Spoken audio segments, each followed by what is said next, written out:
Desde el centro quisimos, como para poder aportar una perspectiva más amplia de la discusión, hacer un primer rastreo de tres cosas. El primero es qué proyectos eventualmente están dándose en el territorio suramericano relativos a los hidrógenos, concentrándonos principalmente en el tema del hidrógeno verde, sin desconocer, por supuesto, los que existen de hidrógeno azul. Un segundo momento que es mirar qué empresas están en el territorio y por último, pues una mirada, digamos, de las normatividades, de cómo se está regulando el tema, haciendo una, digamos, una profundización puntualita sobre lo que pasa en Colombia, ¿no? Bueno, para el caso de proyectos, este es digamos, este es uno de los mapeos que existen. Aquí no está uno de los que nos anunciaba Santiago sobre el Perú, donde se está, digamos, está más dirigido a temas agroindustriales, aunque hay que decirlo, varios de los que ustedes ven aquí en este momento en la pantalla están pensados precisamente para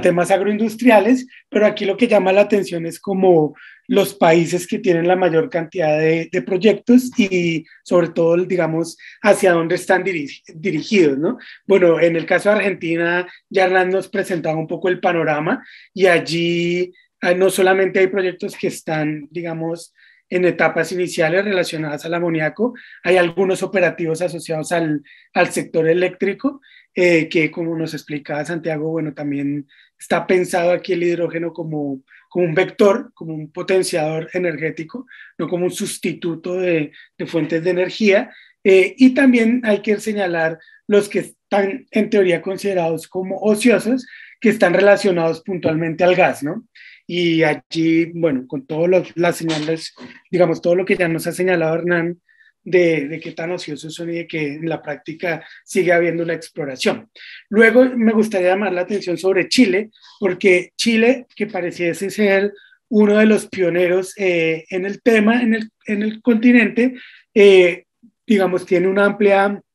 una oferta amplia, pero sobre todo ligada al sector eléctrico, que está operativa y que ustedes van a ver la conexión que tiene esto con las cadenas de valor del carbón,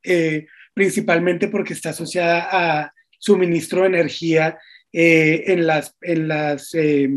minas de extracción de cobre y digamos el papel que juega allí la extracción del carbón que se extrae de Colombia, ¿no? Que va a dar a estas plantas, pero también señalar que hay distintos digamos, proyectos pilotos relacionados a mejoramiento de combustibles, a la silvicultura, bueno, y a digamos, a la potenciación de la energía de las grúas de los puertos, que están todavía como en fases iniciales. Aquí Colombia aparece con un proyecto que es de transporte basado en electrólisis, que está en construcción, que se está construyendo, digamos, y que el epicentro es el norte del país. En general, están muy ligados al tema agroindustrial, pero por supuesto, digamos, muchos son exploratorios y, digamos, esto tiene una correlación con lo que vamos a ver inmediatamente a continuación, que es el tipo digamos, de empresas. Existe, por supuesto, presencia de empresas tradicionales, digamos, del sector energético, petroleras y algunas agroquímicas, pero, digamos, principalmente petroleras. Por ejemplo, ustedes pueden ver en el caso del Caribe, de Barbados, HDF, que es una petrolera francesa que tiene presencia, digamos, sobre todo en extracción offshore en el Caribe. Está, por supuesto, allí metida, digamos, de lleno. Pero digamos esa pluralidad que llama más la atención es la chilena y la brasileña, donde ustedes encuentran empresas no solamente petroleras y mineras, sino también zonas francas, puertos y empresas químicas, como ThyssenKrupp y BASF,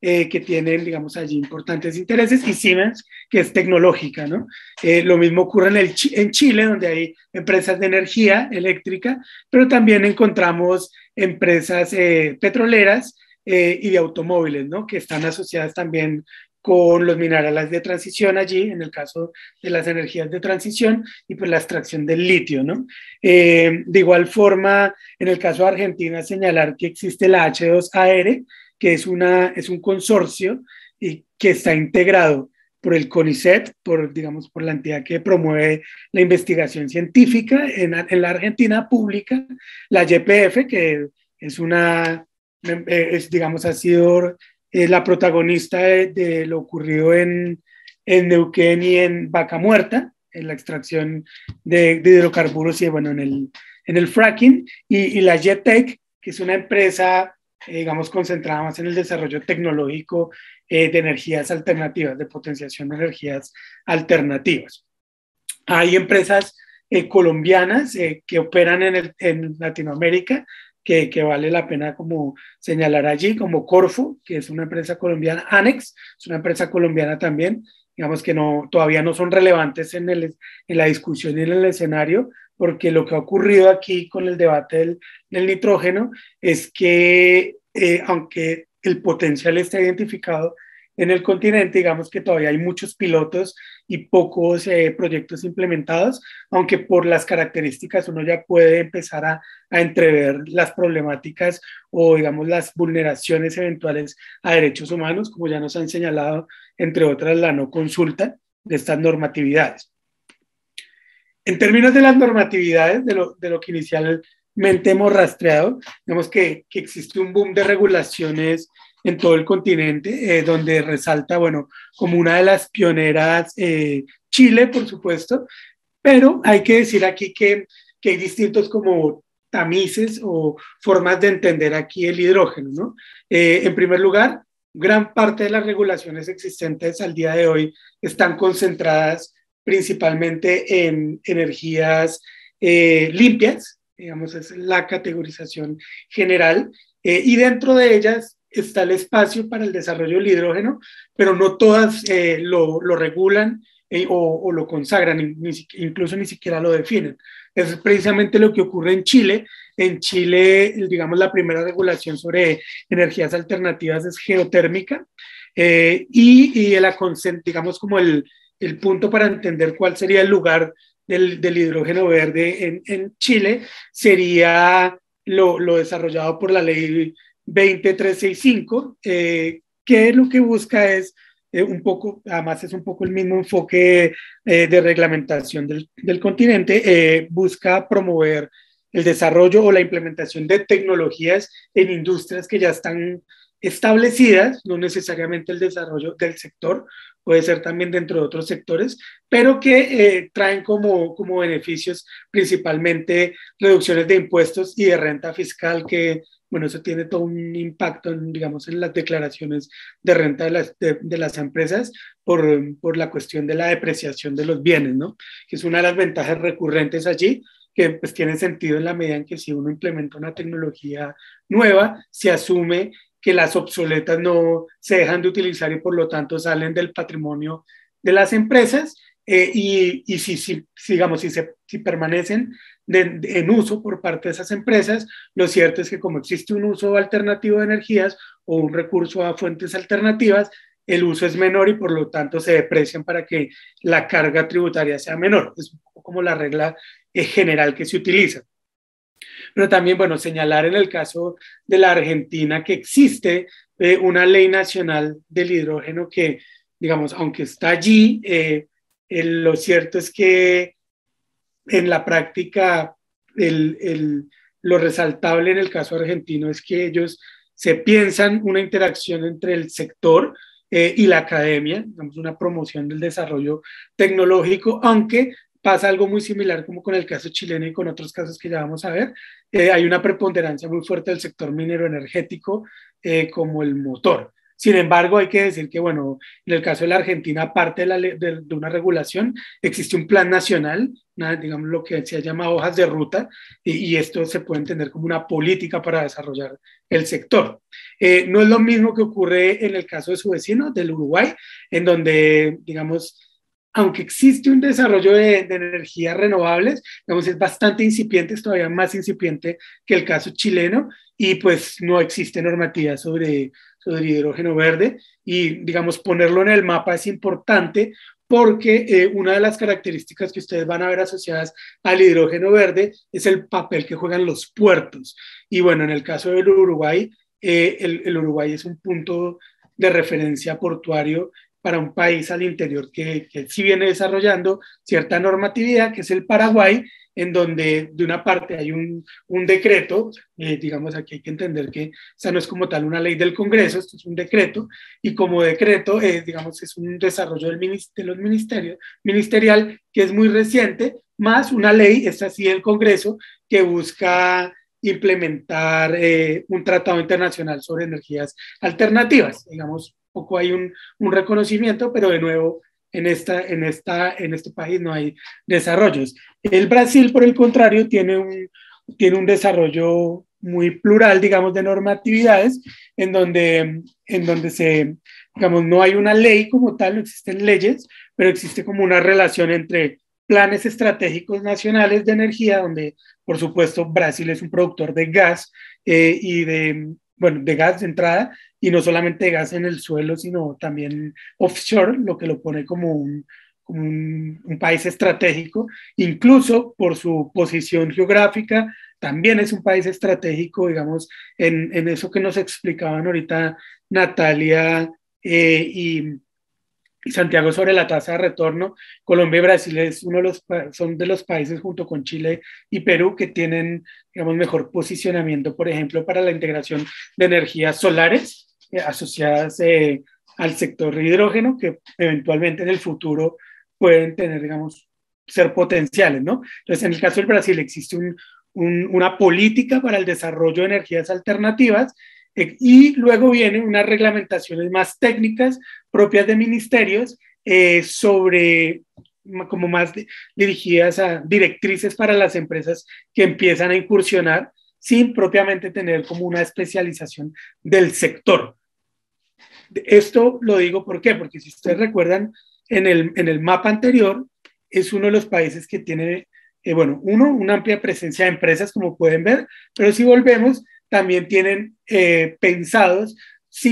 digamos, tienen 5 grandes proyectos en mente, de los cuales 4 están en etapa inicial, muy asociados por un lado al sector energético y por otro lado bueno, al amoníaco para utilización en el sector eventualmente energético, pero también en el sector agrícola y por supuesto el rol que juegan aquí los puertos, porque se está pensando también en posibilidades de, bueno, de transporte, almacenamientos y demás que ponen al país como un referente y bueno, lo que existe hoy por hoy en términos de almacenamiento, de utilización en transporte, que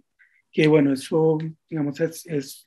un poco más antiguo, ya tiene una tradición en Brasil, ¿no? Pero bueno, permítame llevar a las normativas. Luego está el Perú. En el Perú hay que resaltar que viene desarrollando varias normatividades, digamos desde el punto de quiebre de ellos es el 2018, donde sale por primera vez un decreto legislativo, una ley sobre energías renovables, y luego viene digamos, un paulatino desarrollo de energías renovables donde se van especificando, luego aparece la forma de generación, no solamente, digamos, la investigación sino ya proyectos para generar y regulación para generar. Y por último, una ley de hidrógeno que está en este momento en discusión, digamos, no se ha aprobado, pero está en el Parlamento y muy probablemente va a tener características muy similares a la colombiana, que es el país que les voy a explicar inmediatamente después, porque en Ecuador, digamos, no existe propiamente, no hay ley sobre hidrógeno, no está regulado, tampoco es señalado como una potencia o como un país estratégico en la materia. Lo que sí tienen es una contemplación de energías renovables en el sector eléctrico, asociado fundamentalmente a eólicas, y eventualmente se ha hablado bueno, de exploración de gas offshore, bueno, allí hay que tenerlo en el radar, ¿no? Porque en general, como ustedes van a ver, el gas digamos, es un elemento preponderante en este escenario y por eso llama la atención de varios sectores y también prende las alarmas y las preocupaciones sobre qué tan alternativa y qué tan sostenible puede ser, ¿no? Aun cuando en sí misma esta energía, digamos, tienda a buscar una mayor sostenibilidad, lo cierto es que puede tener como contexto, digamos, una suerte de zona de sacrificio regional para la implementación de los proyectos. En el caso de Colombia, que la vamos a ver luego en detalle, aquí en nuestro contexto existe una ley de renovables genérica y existe una normativa reciente del año pasado sobre los dos hidrógenos, donde los define e integra una serie de regulaciones y de impulsos a digamos, a esa implementación de esa tecnología. En el caso de Costa Rica, digamos, existen algunas regulaciones, pero miren lo paradójico del caso costarricense, porque allí existe un llamado a la búsqueda de las energías alternativas, pero luego lo que ha hecho el país es, mediante normas voluntarias, promover el desarrollo de la tecnología, de tecnologías asociadas al hidrógeno, lo que lo pone, digamos, pues es muy, digamos, muy paradójico por ser uno de los países con una de las normatividades ambientales más diversas, pero lo cierto es que se han ido por esta alternativa que, como ven, es más flexible en relación a la generación de normas, ¿no? Y bueno, en el caso de El Salvador existen algunas leyes de incentivos, está sobre todo pensado para el impulso de incentivos normativos, que son principalmente de impuestos. Y bueno, en el caso de México, allí no quedó, pero en el caso de México existe una ley de 2015 sobre transición energética que está anclada a la Ley General de Industria Eléctrica, que hoy por hoy tiene una discusión en México relevante porque incluso se está hablando de eventualmente en el contexto de la transición de la posibilidad de nacionalizar recursos minerales de transición y que tiene otro componente que hay que resaltar en México y es que México es uno de los pocos países que tiene una ley general de cambio climático que incluye la promoción de energías renovables. En cuanto al hidrógeno, bueno, digamos, como política del Estado mexicano no hay propiamente una política, pero lo que sí vale la pena señalar es que en términos de la regulación del hidrógeno verde en el país, si bien digamos, no hay una ley única, exclusiva, porque de nuevo está más ligada a una estrategia que ha construido el país sobre transición para promover el uso de tecnologías y combustibles limpios, que es dirigido por la Secretaría Sectorial de la Energía. Allá los ministerios se llaman secretarías. Lo cierto es que allí se ha implementado más como una fórmula similar a la costarricense, en donde se han creado certificaciones de energías limpias para promover el sector. Eso es un poco como el mapa general del continente. En el caso de Colombia, este modelo, digamos, general tiene tres características en todos los casos. El primero es que hay una preponderancia del sector minero energético en el impulso al sector, una relevancia menor en los sectores ambientales, digamos, el control de los ministerios de ambiente en algunos casos es inexistente, en otro caso es débil y en otros casos como el colombiano se ha debilitado y digamos que en términos generales se mueve por el sector minero energético, aunque hay que resaltar los casos de, bueno, Argentina, Brasil y México, donde se está buscando que se promueva, digamos, investigación científica en el país. Son tal vez los únicos casos que realmente tienen esto más desarrollado. Todos promueven fondos para ello, pero no quiere decir que hayan sido tan eficaces, ¿no? Lo segundo que todos comparten es que digamos, la concentración en el tipo de medidas para impulsarlo son puramente tributarias y arancelarias, están más promovidas a la reducción de costos para generar un impulso en sectores que ya están posicionados para que asuman este tipo de energía como un vector de mejoramiento del uso de la energía, para, digamos, hacerla más, reducir la huella, si se quiere, energética, mediante esta nueva tecnología. Y el tercer elemento es que eventualmente incluyen sanciones, pero estas sanciones en la mayoría de casos son puramente tributarias y solamente en el caso colombiano y bueno, y en el argentino uno puede identificar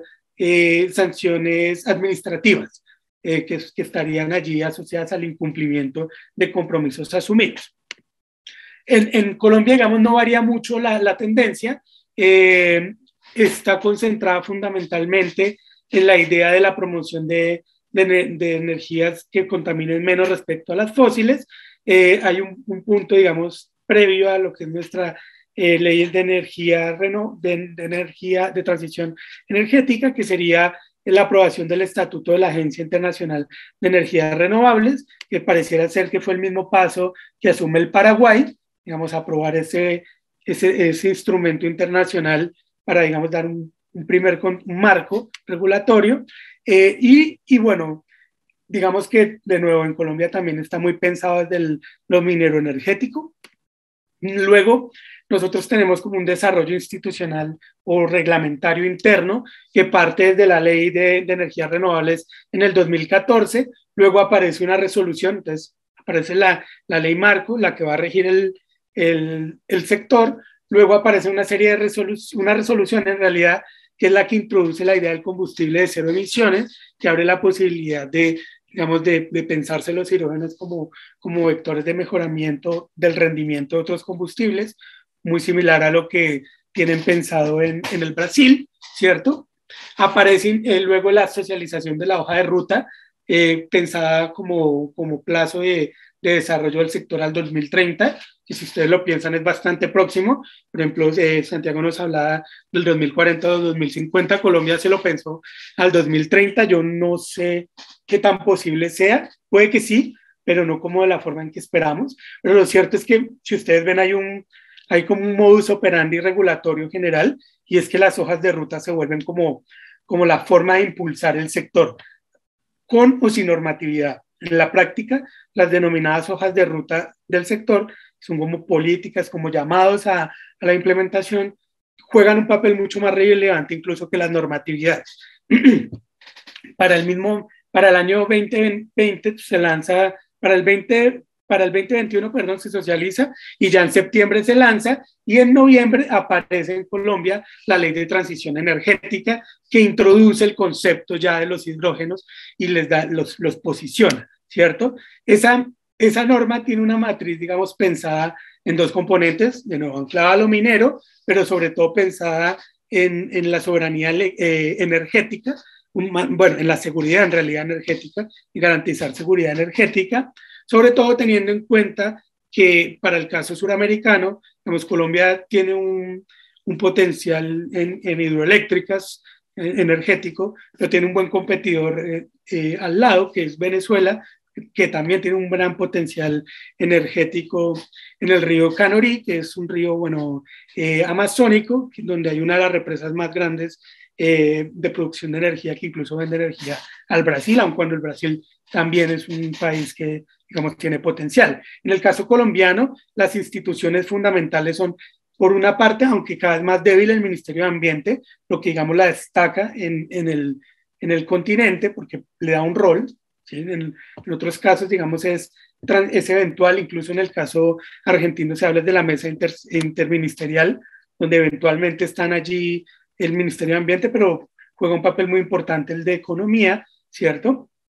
Pero lo cierto es que aquí el Ministerio de Minas es fundamental porque es el que dicta las directrices para el plan de acción de incentivos a la eficiencia energética. Eso tiene